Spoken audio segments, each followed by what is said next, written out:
Hello again, everybody. I'm Ron Fudge in San Francisco with another news brief here on QTV News Online. Well, as expected and in true San Francisco form, the Human Rights Campaign's annual gala dinner drew hundreds of protesters here to the Westin St. Francis Hotel where the event is being held. These protesters, many of them transgender activists, say they are here in full force to show their opposition to the approach taken by HRC officials that does not include the nation's transgender community into a federal bill that would make it illegal for them to be discriminated against in the workplace. Now, naturally, HRC officials disagree with these protesters, and we will hear from HRC officials in a moment. As you might imagine, this controversy is certainly stirring lots of emotion and provoking a groundswell of debate on both sides. Of sides, it's about saying we move together as one community. We want a united ENDA. HRC has already waffled on the issue a lot, and they claim to be the most prominent national LGBT, organization. So we would love that next time ENDA is being considered in Congress, that they take the lead, push for a unified ENDA, that they do some serious repair, serious outreach to the transgender community nationwide, and that they also work with statewide organizations that are working to pass gender identity protections in their own states, so that way we move together as one nation.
Their definition of compromise and ours is a little different. The issue isn't a black and white issue, it's very gray. And it's not one that you could say, okay, well, if you just did this, it would be over. And I think if the compromise had to be, will HRC oppose Congress on ENDA and the version that went through, that's not something that HRC can do. Like many civil rights movements, it's gradual steps. It's gradual change. So I think that people are always open to compromise, and having that dialogue, that's the most important thing, is the conversation. But I'd be curious to hear what they proposed as what that compromise was. Is this a debate about approach and the differences in the approach that the protesters feel should have been made and what HRC feels has been done? I think strategy has a big part of it. Yeah, I agree with that. Absolutely. I think strategy is what's in question here. And I think we've worked more as an incremental approach.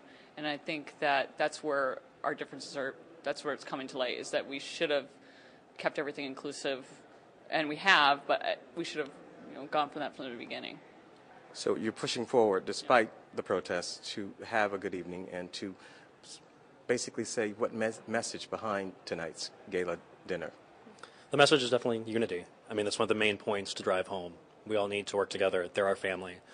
Outside, family inside, and family outside as well. So it's very much about unity. Fight. Yeah, families do fight, and I think it wouldn't be a healthy family probably if that didn't happen.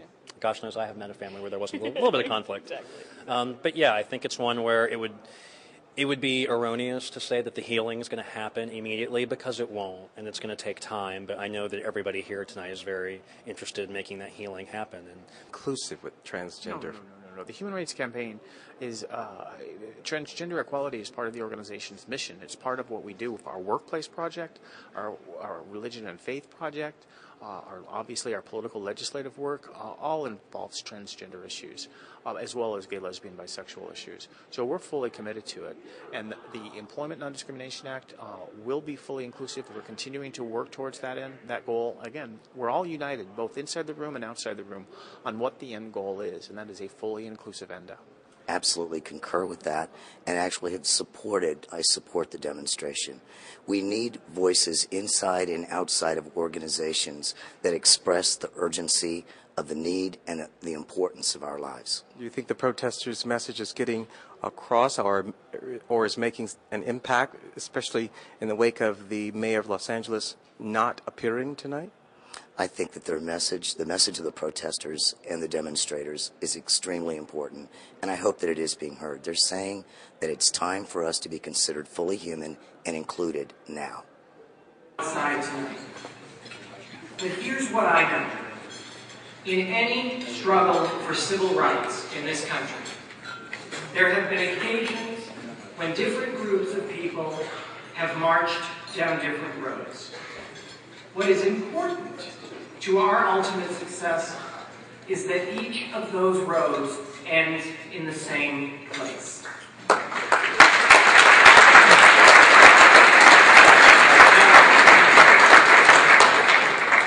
While I regret the pain and the distance that sometimes comes from taking different paths, I can tell you tonight that I am more sure and more committed than ever that those of us inside this room are going to arrive at the same place as those outside the room. One that ensures that every member of our community, gay, lesbian, bisexual, and transgender, has the same rights as every other American.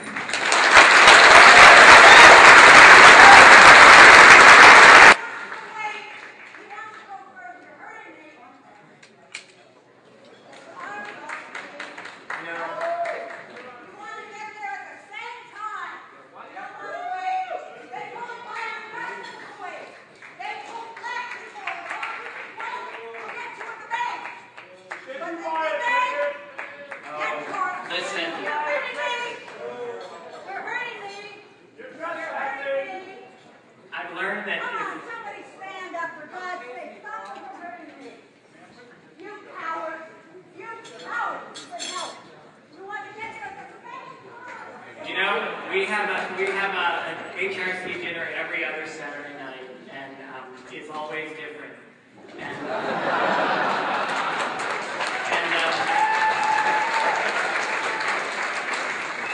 I love the spirit of San Francisco.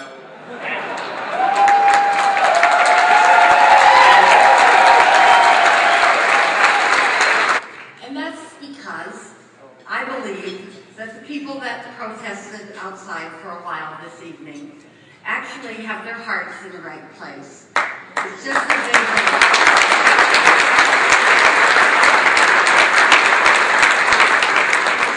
they don't have the patience. And you know what? You've got to have people pushing that hard from the left or from every side on every issue.